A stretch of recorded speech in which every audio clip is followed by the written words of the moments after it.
कहा। मैं पहले डॉक्टर सुधांशु कुमार जी के बताता हूँ। सुधांशु सर, जो हम देख रहे हैं, हम बिहार में भी अब आवाजें बहुत उठ रही हैं, बिहार से भी इसी तरीके की विरोधी दल हैं जो उन्हें जिन्हें पता है कि क्या कुछ अब प्ले अप करने लगी है भारतीय जनता पार्टी या उसका पूरे का पूरा कुनबा, वहां क्या क्या गिमिक्स होते हैं जान लिया गया है, सब कुछ सामने है। हम जैसे मैं बात कर रहा था कि हमने देखा, हमने हरियाणा देख लिया, हमने महाराष्ट्र देख लिया, हमने दिल्ली देख लिया। दिल्ली में तो केजरीवाल ने सारा कुछ बताया कि कैसे क्या क्या नहीं हुआ और कैसे चुनाव के नतीजों को हम अपने कब्जे में कैसे कर सकते हैं। ये नए तरीके हैं, मामले हैं। ममता बनर्जी की चिंता अपनी है और अभी है, 1.25 साल के आसपास का मुझे लगता है समय है, 1.25 साल और जितना भी लगे, जब इलेक्शन कमीशन ऑफ इंडिया वहां घोषित करेगा, 26 में चुनाव है वहां। तो अभी से चीजों पर कहीं ये जो चिंताएं हैं, ये जो स्थितियां हैं, क्या माना जाए कि अब कहीं कोई भरोसा नहीं है और अब निष्पक्ष और जो एक स्वतंत्र चुनाव है वो होने की संभावना अब नहीं बन रही है। डॉक्टर सुधांशु कुमार। एक सिनेमा का डायलॉग याद आ रहा है संजीव जी। वो अमिताभ बच्चन कहते हैं, मैं जहां से शुरू होता हूँ वहां से लाइन जो है वहीं से लाइन शुरू हो जाती है। तो मैं जहां खड़ा बीजेपी होता हूँ लाइन दरअसल सारे आजकल, शुरू। मैं जहां खड़ा होता हूँ वहीं से लाइन शुरू होती है। तो जी बीजेपी जी दरअसल आजकल अब ना विपक्ष के लोगों को यही कह रही है कि तुम एक स्टेप जब तक मेरे बारे में सोचोगे मैं तब तक दूसरे स्टेप पे पहुंच के रहूंगा। तुम सोचते रहो तुम कहां तक हमारे पीछे दौड़ना चाहते हो। जी। बेईमानियों का अंतहीन सिलसिला। हम्म। आप याद करिए कि शुरू में हम लोग मतलब सारे लोग ये कह रहे थे मतलब कि चलो जी ईवीएम में प्रॉब्लम है, ईवीएम में प्रॉब्लम है। अब प्रॉब्लम तो एक नहीं है ना। अभी आपने हरियाणा का जिक्र किया। हरियाणा में कोई बेईमानी का जो तरीका था बहुत बहुत शानदार, जिसको अलग कह सकते हैं अलग बहुत अलग टैक्टिकल अलग अलग, जी अलग जी जी है जी। ना। कि आपने क्या किया कि छोटे छोटे एक दो तीन कम्युनिटी को टारगेट करके उसके कैंडिडेट्स उतारे, उसको फंडिंग कर दी, उसको चुनाव लड़वा दिया, उसने सर्टेन नंबर ऑफ वोट काट लिए और चुनाव खत्म हो गया। नहीं, वो तो कुछ चलिए वाजिब है। कम्युनिटीज को नहीं, डॉक्टर साहब, वो तो चलिए वाजिब मान लिया, मैं उसको मैं आ ठीक रहा है, हूँ ठीक सर है, ये स्टेप्स। जी जी जी मैं जी संजीव सर देखिए, जी जी। मैं ये जो कहना चाहता हूं कि आप और हम जहां से तक सोचते हैं, जब तक वो उनके पास एक दूसरा गेम प्लान होता है, उसमें जी जी। बेईमानी भी है और स्ट्रैटेजी भी है। वो ठीक है, वो। महाराष्ट्र में किसी ने नहीं सोचा होगा कि और उसकी 40 लाख वोटर्स नए जुड़ जाएंगे। और संजीव जी सबसे बड़ी बात है कि वोटर जुड़ने की चर्चा है, कटने वाला नंबर्स तो किसी कोई बता ही नहीं रहा है कितने नंबर ऑफ वोटर्स काटे गए। आपको मैं दिल्ली का बता रहा हूँ, कुछ क्षेत्र के कुछ लोग कभी मुझसे मिले थे कि एक सर्टेन कम्युनिटी के लोग का एरिया था वहां पर चुनाव आयोग ने क्या करा कि वोटर नंबर, क्योंकि क्या होता है एक बैलेट मशीन के ऊपर आप 1400 से ज्यादा वोटर नहीं डाल सकते। अभी तो शायद चुनाव पश्चिम बंगाल में ये 800 या 1200 कुछ कर रहे हैं। और वहां पर क्या था, कई जगह पर 1700 1800 वोटर थे, क्योंकि उनको ये पता था कि नंबर ऑफ वोटर ज्यादा डाल दोगे लंबी लाइन लगेगी, ये वोट ही नहीं डाल पाएंगे। तो सवाल ये है कि कौन सी स्ट्रेटजी को आप पकड़ेंगे। एक पकड़ेंगे वो दूसरी तैयारी में है, दूसरी पकड़ेंगे वो तीसरी तैयारी में। अब जो बात रह गई है कि देखिए चुनाव आयोग जब संदिग्ध हो गया और मतलब एक बड़ी आबादी आज के दिन देश की ये खुले में कह रही है कि भाई हमारा चुनाव आयोग निष्पक्ष नहीं है और उसकी कार्यशैली, और वो कोई कोई ऐसा नहीं है कि आरोप आरोप नहीं है, बहुत सारी चीजें प्रमाणिक है। अभी शिवराम जी कह रहे थे, सवाल ये है कि भाई 40 लाख वोटर जोड़े गए, जब किसी पार्टी ने मांगा आपसे कि भाई आप हमको डिटेल दे दीजिए, तो अगर एक ट्रांसपेरेंट संस्था होती तो वो दे देती कि हाँ भाई ले जाइए, क्योंकि दूध का दूध पानी का पानी करना है। ट्रांसपेरेंसी इंपॉर्टेंट है इलेक्शन के हिसाब से। अगर ट्रांसपेरेंसी खत्म हो गई, देखिए होता क्या है, लोग जिस तरफ नहीं सोच पा रहे हैं। अब मान लीजिए अभी पश्चिम बंगाल के चीफ मिनिस्टर ने आरोप लगाया, इसके पहले अरविंद केजरीवाल ने आरोप लगाया, और भी कई तरह के आरोप लगते हैं। जैसे मान लीजिए किसी व्यक्ति, कई ऐसे उम्मीदवार निकल कर आ रहे हैं जो कह रहे हैं कि भाई हमारे बूथ पे जिस बूथ में मेरा खुद का नाम है वहां पर भी मुझे एक वोट नहीं मिल रहा। तो चुनाव में तो दो चीजें कह रहा हूँ, चुनाव आयोग या तो वो व्यक्ति या तो सच बोल रहा है तो उसको चुनाव आयोग को जवाब देना पड़ेगा कि ऐसे क्यों हो रहा है, और मान लीजिए वो व्यक्ति झूठ बोल रहा है, मैं सोचता हूँ चलो वो निर्दलीय उम्मीदवार झूठ बोल रहा है, वो आरोप लगा रहा है, तो भी चुनाव आयोग को कार्रवाई करनी चाहिए, क्योंकि आपको अपनी निष्पक्षता साबित करनी है ना जी, आम जनता के भी साबित करनी है। और सबसे जो इंपॉर्टेंट है, बगल में हमारे बांग्लादेश है सर। बांग्लादेश में जो घटा उसके पीछे एक वजह यह भी थी कि वहां के चुनाव पर लोगों का भरोसा टूट गया था। उनको लग रहा था, जो लास्ट इलेक्शन हुआ था पश्चिम बांग्लादेश में, लोगों को ये लगा था कि ये जो रिजल्ट आए हैं ये जो है पारदर्शी रिजल्ट नहीं है, साफ सुथरे रिजल्ट नहीं है। तो अगर कोई भी लोग भ्रम में है तो वो इस लेवल तक भी तो जा सकता है, और उसके देखिए उसके खामियाजे भी जनता को भुगतनी पड़ती है। सबसे बड़ी बात है आज जो बांग्लादेश में हो रहा है, ठीक है, जो कुछ एक जो है प्रधानमंत्री वहां से हट गई, उनका पॉलिटिकल कैरियर हुआ और वो उसके भागीदारी अगर होंगी तो हुआ, तो गलत भी नहीं हुआ, तो अब वो तो एक अलग मुद्दा है। लेकिन जो इन बिटवीन घटा, वहां पर उस घटनाक्रम के, उस आंदोलन से पहले और आंदोलन के बाद कौन मारा गया? आम जनता मारी गई ना। किसी बड़े अधिकारी पदाधिकारी, किसी बड़े नेता को थोड़ी ना नुकसान हुआ। तो इस देश की आम आवाम को अब ये बात समझनी होगी कि जी ये कोई सुप्रीम कोर्ट में, जैसे सोहरान जी ने कहा कि भाई 2 केस जा रहे, क्या हो जाएगा? क्या सुप्रीम कोर्ट ने सवाल अभी क्या सवाल किया वो सबके सामने नहीं है क्या? भाई अगर एक चीज बताइए, हम कोई डेट इसलिए मुतलबली कर सकते हैं क्योंकि एक लॉयर अवेलेबल नहीं। चलिए ठीक है, वो सबसे बड़े चुनाव मतलब लीगल भारत सरकार के वो हैं, सोलिसिटर जनरल हैं, वो उपलब्ध नहीं है। तो होना तो ये चाहिए था नहीं कि नहीं जी इसकी वजह से हम नहीं टालेंगे, क्योंकि बहुत इंपॉर्टेंट इश्यू है, नियुक्ति हो रही है।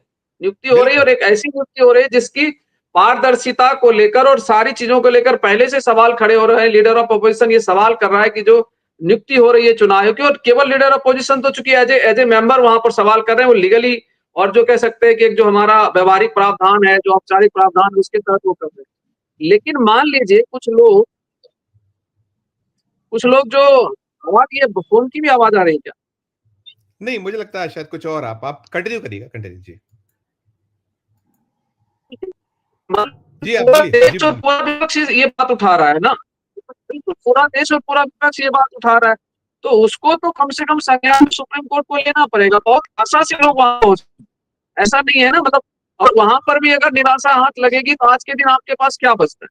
तो अब तो जो समझ में आ रहा है कि इस देश के आम आवाम को, आम जनता को, और जो जो जो विपक्ष में बैठी हुई पार्टियां हैं, एक तो categorically booth wise, system wise इनके हर एक कमियों को ये उजागर करें और पूरे प्रमाण के साथ पब्लिक में, चाहे जितनी मीडिया लेती है उतना ही सही।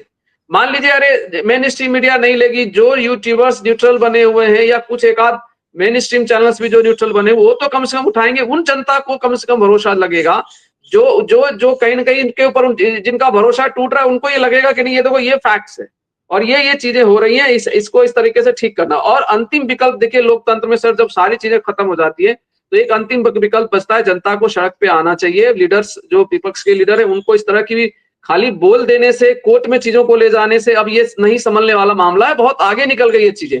और देखिए एक जो और खतरा मैं बता रहा हूं संजीव जी, अभी जो है धीरे धीरे करके जो विपक्ष की पार्टियां जब स्टेट भी लूज करती चली जाएंगी तो और प्रॉब्लम बढ़ेगी। फिर तो कोई सुनने वाला नहीं होगा। तो एटलीस्ट जितने स्टेट्स बचे हुए हैं इन लोगों के पास, उन स्टेट्स के जो मुखिया हैं या उन दलों के जो लोग हैं, उनको आज अलर्ट होना पड़ेगा कि ये डू एंड डाई वाला सिचुएशन है जी। आपको रिएक्ट बिल्कुल करना पड़ेगा और बड़े पैमाने पे एक निश्चित तरीके से एक बड़ा सिस्टम बनाकर सड़कों पर उतरना पड़ेगा। और एक दिन का कोई वो जो शोषाबाजी वाले आंदोलन से अब आप इसको नहीं बचा सकते। और हमको लगता बिल्कुल है कि आज के दिन हर एक लीडर ऑफ जो विपक्षी पार्टियां और आम जनता का एकमात्र मुद्दा होना चाहिए कि चुनाव को पहले पारदर्शी कराना है।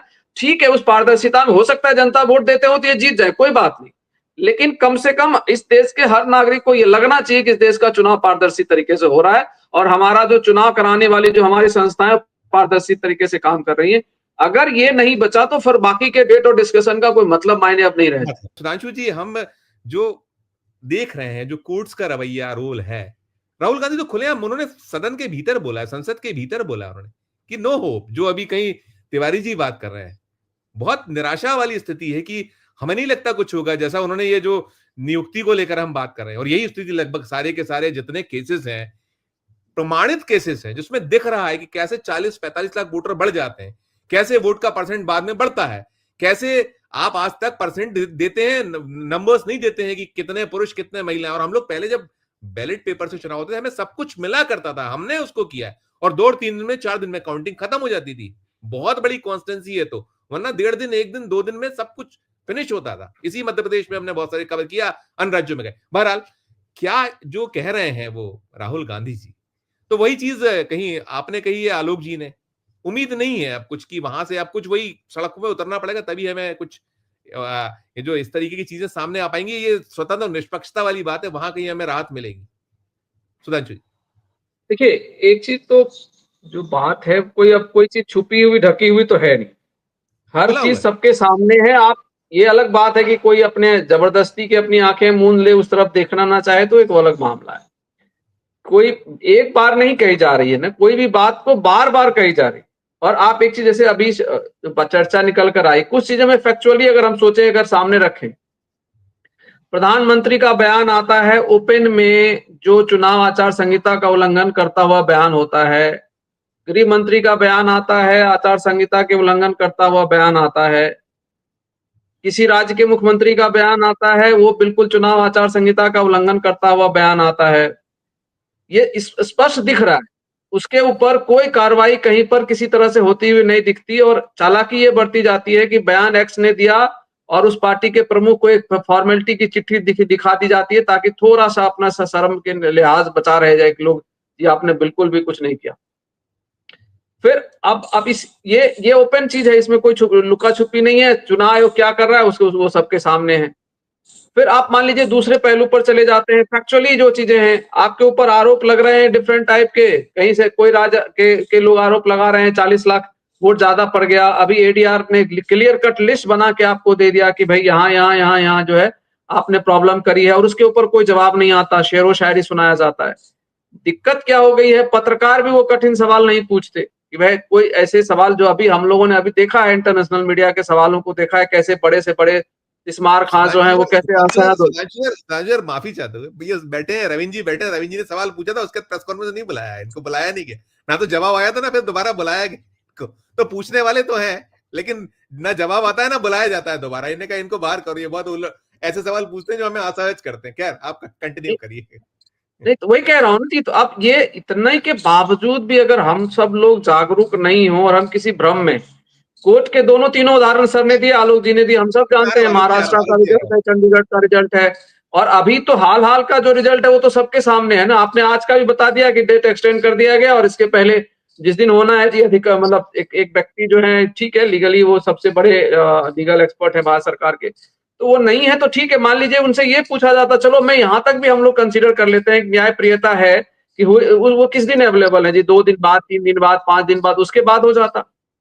जिस डेमोक्रेसी की नींव है पारदर्शी चुनाव, उसको डिस्कशन करने के लिए आप बैठे हैं और उसके ऊपर इतना हील हवालत दिख रहा है, तो फिर आप क्या एक्सपेक्ट करेंगे कोर्ट से? उससे बड़ा कौन सा काम है आपका? सवाल ये है, वो तो सबसे बड़ा काम है। दूसरा एक संजीव जी सवाल ये है, डे वन से जब से ईवीएम पे सवाल उठाए गए, शुरुआत में लोगों ने कहा कि नहीं नहीं ईवीएम बड़ा अच्छा है, जल्दी से रिजल्ट आ जाता है। आज ये जल्दी वाला मामला तो किसी भी एंगल पे नहीं बचा। जब आप एक राज्य का चुनाव कराते हो 1.5 महीने, तो इसका मतलब जल्दी से आपको कोई लेना देना नहीं। इसमें तो भाई हम सब ने वो बैलेट पेपर के भी चुनाव देखे, कभी 3 महीने चुनाव, 2 महीने चुनाव होते, तो हमने लोकसभा के नहीं देखे जी। और उस समय भी इतनी और इससे ज्यादा शक्ति से टीएन सेशन ने चुनाव कराए हैं, सबने उसको देखा हुआ है। और जो जो बिहार के अंदर जो चुनाव हुए थे सबको याद है, वो विधानसभा का चुनाव, जिस लोगों को ये लगता था कि भाई टीएन सेशन एक्स पार्टी एक पार्टी विशेष को उखाड़ने के लिए सारा प्रयास कर रहे हैं, और उन्होंने पारदर्शी चुनाव कराया, उस पार्टी विशेष ने अच्छा परफॉर्म किया और ज्यादा अच्छा परफॉर्म किया। तो अल्टीमेटली लोगों का, जनता का विश्वास जगा ना भाई कि आप अगर चुनाव आयोग एक बैठा हुआ है तो वो चुनाव आयोग जो भी करेगा, आज ये डिस्कशन होता ही नहीं, आज ये डिस्कशन में ही नहीं आता कि भाई हमको चुनाव हमारा पारदर्शी नहीं हो रहा है। आप ये कैसे, आज मान लीजिए कि हमको अगर अपने चुनाव आयोग पर भरोसा होता, चुनाव आयोग पर भरोसा होता, तो शायद हम ये डिस्कस कर रहे होते कि भाई भारत का विपक्ष जो है वो बहुत कमजोर है, उसको पॉलिटिकली उसकी समझ नहीं है या जनता उसमें अब बिलीव नहीं करते, हम ये डिस्कस कर रहे होते ना सर। अब हम डिस्कस कुछ और करने क्यों बैठे? क्योंकि चुनाव की पूरी प्रक्रिया की पारदर्शिता खत्म हो गई।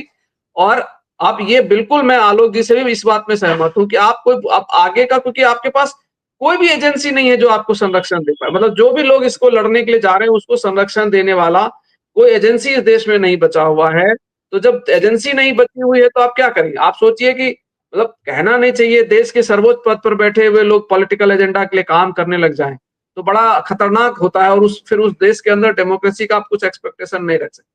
तो मेरा ये है कि भाई कोई कोई केवल आरोप प्रत्यारोप नहीं है, सारी चीजें फैक्चुअली सबके सामने है। मैं बार बार ये कह रहा हूँ, चुनाव आयोग को अगर वो इतना ईमानदार है तो उसके ऊपर जितने आरोप लग रहे हैं उन सब का एक दिन बुलाएं, वो सीधे सवालों और सारे सवालों का जवाब दें। एक बात केवल आप सोचिए संजीव जी, आज जिस जिस जिस ट्रम्प को लेकर बड़े यहाँ के लोग उत्साहित होते थे, राष्ट्र मतलब क्या राष्ट्रवादी सरकार बन गई, यज्ञ और हवन भी इसी देश में कराया जाता था, वो व्यक्ति कह रहा है कि भाई जो है ईवीएम से ईमानदारी से चुनाव नहीं हो सकते। जिस एलन मस्क को पूरी दुनिया, हमारे प्रधानमंत्री साहब गए और एक इंडस्ट्रियलिस्ट से मिल के आए, वो साफ साफ कह रहा है कि चुनाव जो है ईवीएम से पारदर्शी तरीके से नहीं हो सकता। तो चलो अब उन्हीं की बातें मान लो, हम लोग तो चलो बाकी के जो लोग विपक्ष बोल रहा है, एक्स पार्टी वाई पार्टी बोले बहुत गलत बोल रही है, उनकी अपने तो दोस्त बातें की मान लो, बात उनकी तो बड़ी बातें मानते हो आप।